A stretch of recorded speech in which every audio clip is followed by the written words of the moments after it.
There are moments in music history when one generation hands something to the next. Not deliberately, not in a ceremony, not with a speech or a formal recognition. It happens in a room, at a specific time, when one performer watches another and understands, without needing to say it, that something is shifting. That the world they built is being inherited. For Perry Como, that moment came sometime in the mid-1960s. He had been the dominant voice of American popular music for nearly 2 decades. His records sold in numbers that the emerging rock and roll era had not yet fully eroded. His television specials drew audiences in the tens of millions. His voice, warm, unhurried, precise, had become a kind of civic furniture for the American listening public. It was the voice you heard at Christmas, the voice that came from the radio in the kitchen while dinner was being made, the voice that seemed to belong to the idea of a comfortable American life. Perry Como had built that presence with skill and a consistency that almost no other performer of his era managed to sustain for the same length of time. He had done it without scandal, without excess, without the dramatic arc of a public fall and recovery. He had simply been there, reliably, every year, with a voice that his audience could count on. In an industry built on novelty, that steadiness was its own kind of achievement. But by the mid-1960s, the cultural ground was shifting in ways that no amount of consistency could stop. The British invasion had arrived. New sounds were coming from new places, and among those new sounds was a young Welshman with a voice that had nothing to do with the warm, unhurried quality Perry Como had perfected, and everything to do with something rawer, louder, and less easy to categorize. Tom Jones was not Perry Como. That was, for a certain generation of listeners, exactly the point. And for Perry Como himself, watching from the position of the era being displaced, it was a more complicated thing to witness than it appeared from the outside. Because Perry Como was not naive about what was happening. He was a professional of the highest order. He understood the music industry in its mechanics and its emotional mathematics. He had watched younger performers emerge before. He had watched careers flare and fade and sometimes endure. He had never, in 2 decades, encountered a voice quite like this one. Not the career, not the presentation, the voice. And what he did with that observation, the specific, quiet thing he said about it, is why this moment matters. There is a particular kind of attention that experienced musicians pay to voices they consider significant. It is different from the attention paid to a popular performer. Popular performers are assessed by their reception, by the size of the crowds, the numbers on the charts, the column inches in the press. A voice that experienced musicians consider significant is assessed differently. It is assessed by what the voice can do that most voices cannot, by what it contains that most training cannot produce, by the qualities that belong to the instrument itself rather than to the technique applied to it. Perry Como was, by the mid-1960s, one of the most experienced musical assessors in the American entertainment industry. He had heard thousands of voices. He had made his career alongside the best voices of 2 generations. He had very particular views about what constituted a genuinely exceptional voice. He believed the most important quality in a singing voice was not range, not power, not technical precision. He believed it was what he called placement. the specific quality of a voice that sounds as if it belongs in the room it is in, as if it is not performing for the room, but simply occupying it, filling the space honestly without forcing it. Tom Jones had that quality. Perry Como said so. Not in a press release, not in a formal tribute, in a private context to someone who later repeated it. He said, "That boy sings as if he owns the room he's in. Every room, even rooms he's never been in before." Tom Jones heard this eventually. The way performers hear things, through the small circuits of professional reputation that carry a sentence from one room to another over the course of months. He was not dismissive of it. He was not indifferent to it. Because Perry Como was not a critic, not an observer from outside the craft. He was a practitioner of extraordinary standing, who had spent 20 years understanding precisely what singing required.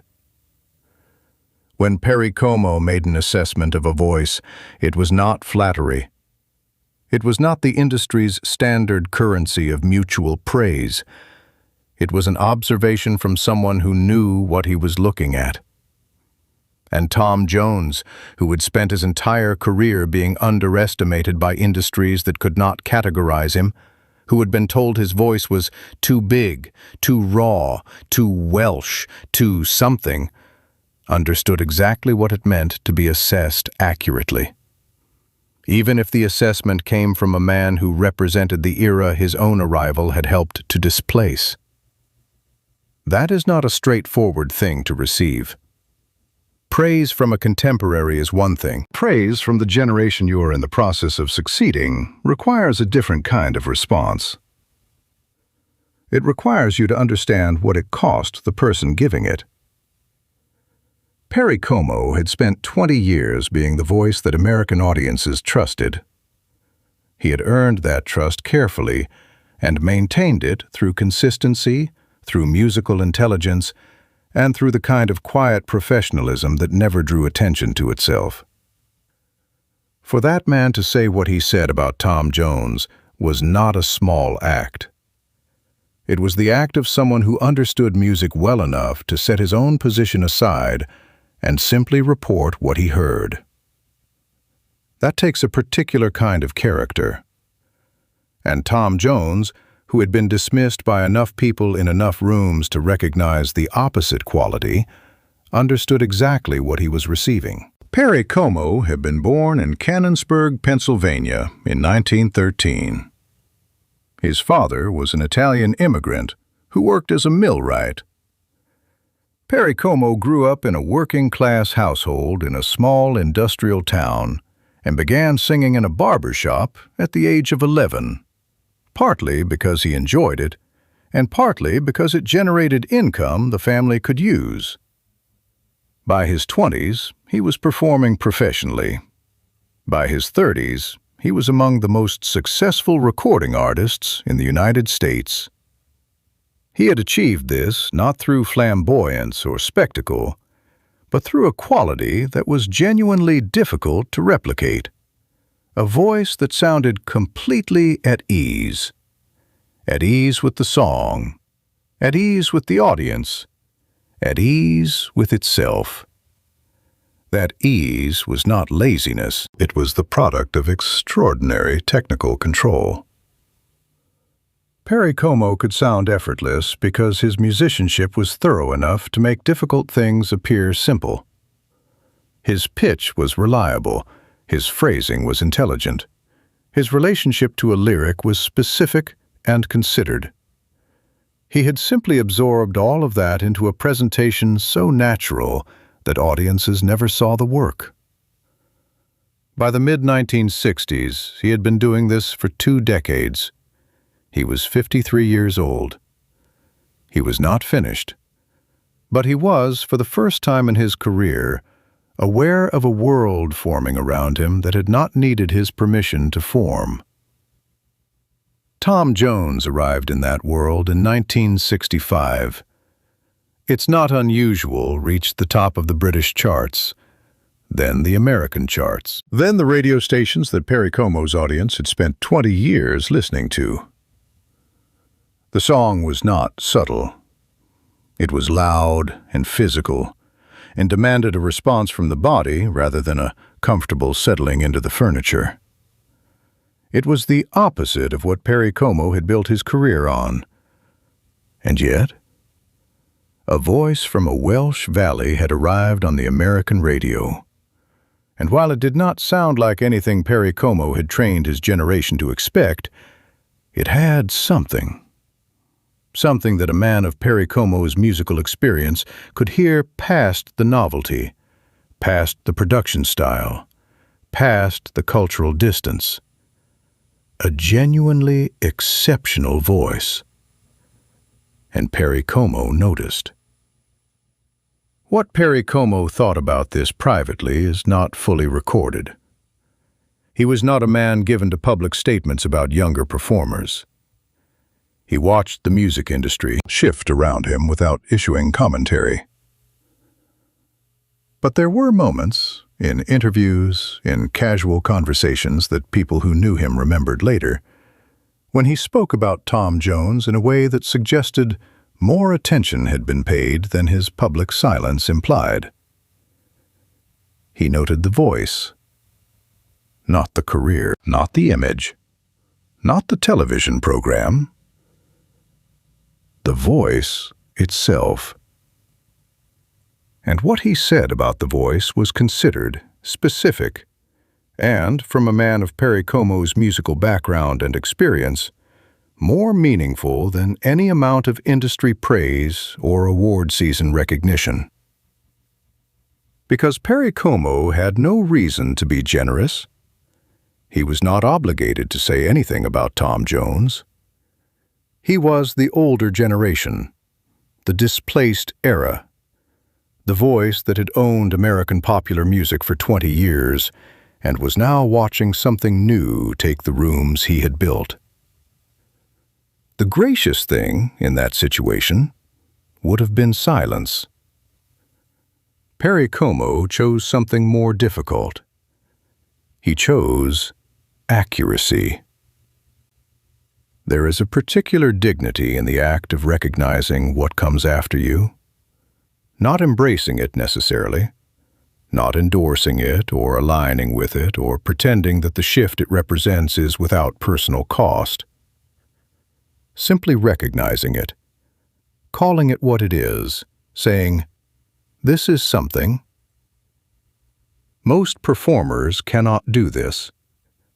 The ego of a career is built on the premise that what you do is necessary, that your presence in rooms fills a gap that would otherwise remain empty. When someone arrives who fills that gap differently, and perhaps more urgently for the current moment, the most common response is not recognition.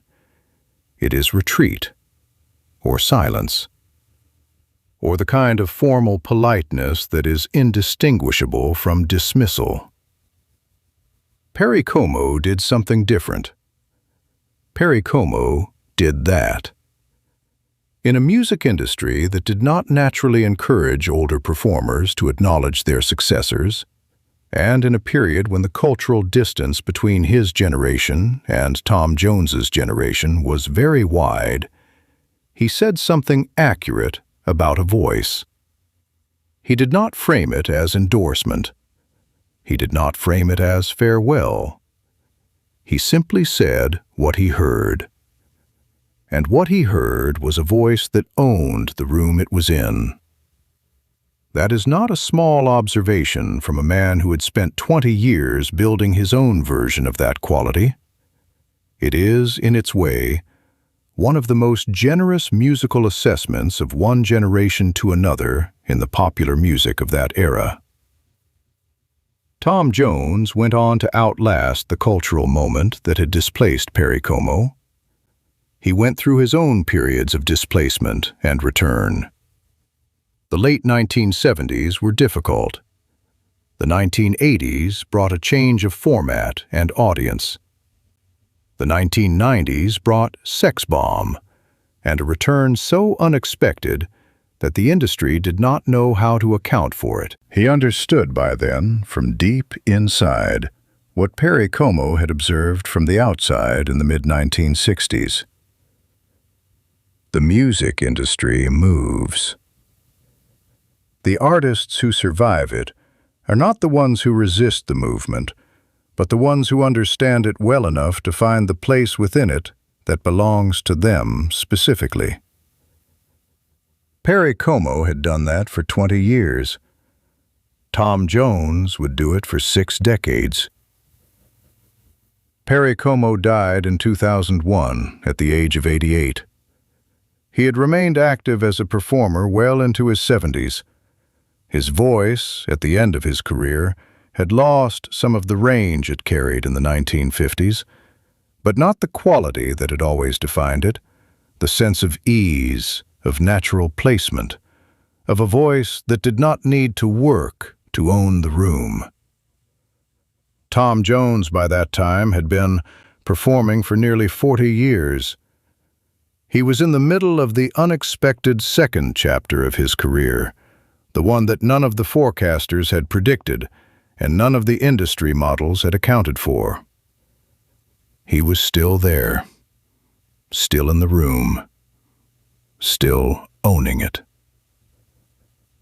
Perry Como had watched Tom Jones's first American performance and said something true.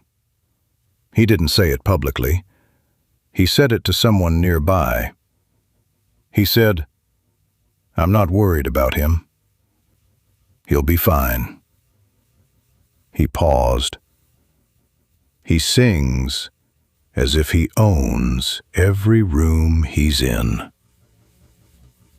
He was right. That was, in the end, the highest thing one performer of that generation could say about another. Not acclaim, not comparison. Just the quiet, considered recognition of someone who had spent a lifetime understanding what it took to do this, and could see, without needing to be told, that the person in front of him already knew.